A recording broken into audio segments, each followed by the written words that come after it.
Hello friends, आप लोग कैसे हैं? उम्मीद करते हैं आप लोग ठीक होंगे, आप लोग हेल्दी होंगे। फ्रेंड्स, आज एक क्वेश्चन है कि जो एनिमल सेल होते हैं और जो प्लांट सेल होते हैं उनमें बहुत सारे डिफरेंस होते हैं, लेकिन माइटोकॉन्ड्रिया दोनों में पाया जाता है। प्लांट सेल में भी पाया जाता है और एनिमल सेल में भी माइटोकॉन्ड्रिया पाया जाता है, लेकिन प्लांट सेल में माइटोकॉन्ड्रिया कम पाए जाते हैं, गिनती में कम पाए जाते हैं, जबकि एनिमल सेल में ज़्यादा पाए जाते हैं। तो ऐसा क्यों होता है?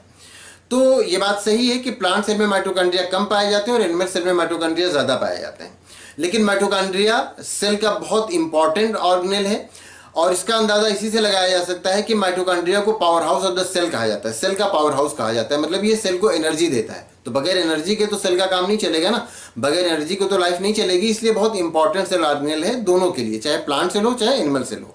अब प्लांट सेल में माइटोकॉन्ड्रिया कम क्यों पाया जाता है और एनिमल सेल में माइटोकॉन्ड्रिया ज़्यादा क्यों पाया जाता है, इसको समझने के लिए अगर हम दोनों की लाइफ स्टाइल को समझ लें, प्लांट की लाइफ स्टाइल और एनिमल की लाइफ स्टाइल दोनों को समझ ले, तो हमें ये बात अच्छी तरह समझ में आ जाएगी कि प्लांट्स में इनके नंबर्स कम क्यों होते हैं और एनिमल्स में इनके नंबर्स ज़्यादा क्यों होते हैं।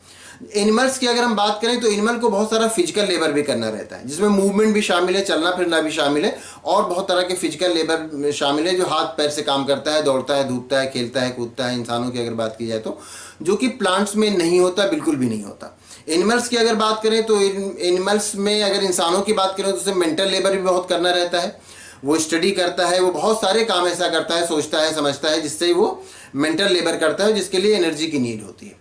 और उसके अंदर, उसके बॉडी के अंदर बहुत सारे जो ऑर्गन हैं, बहुत सारे जो पार्ट्स हैं, हार्ट है जो बीट किया करता है और उसमें एनर्जी लगती है। हमारा डाइजेस्टिव सिस्टम है, जब फूड डाइजेस्ट होता है उसमें भी एनर्जी लगती है, और बहुत सारा पूरी बॉडी जिस तरह से फंक्शन करती है उसमें बहुत सारी एनर्जी भी उसको कंज्यूम करना रहता है, उसको बहुत ज़्यादा एनर्जी की नीड होती है।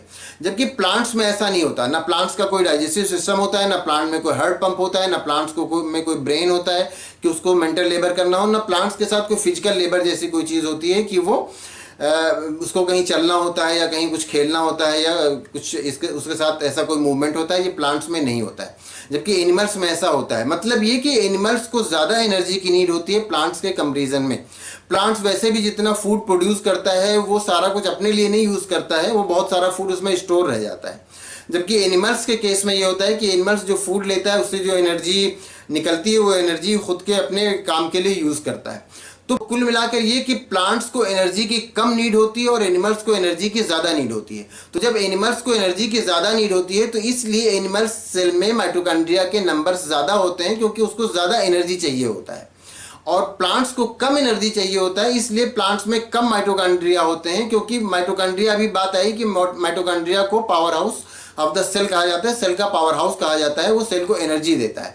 तो प्लांट्स को कम एनर्जी की नीड होती है तो उनके अंदर कम माइटोकॉन्ड्रिया पाए जाते हैं। एनिमल्स को ज़्यादा माइटोकॉन्ड्रिया की नीड होती है तो उनके सेल्स में ज़्यादा माइटोकॉन्ड्रिया पाए जाते हैं। यही रीज़न है कि प्लांट सेल में कम माइटोकॉन्ड्रिया पाए जाते हैं और एनिमल सेल में ज़्यादा माइटोकॉन्ड्रिया पाए जाते हैं। उम्मीद करते हैं ये डिफरेंस आप अच्छी तरह समझ गए होंगे। अगर इसमें कोई कन्फ्यूज़न है या किसी तरह का कोई और क्वेश्चन है तो आप पूछ सकते हैं। Thank you.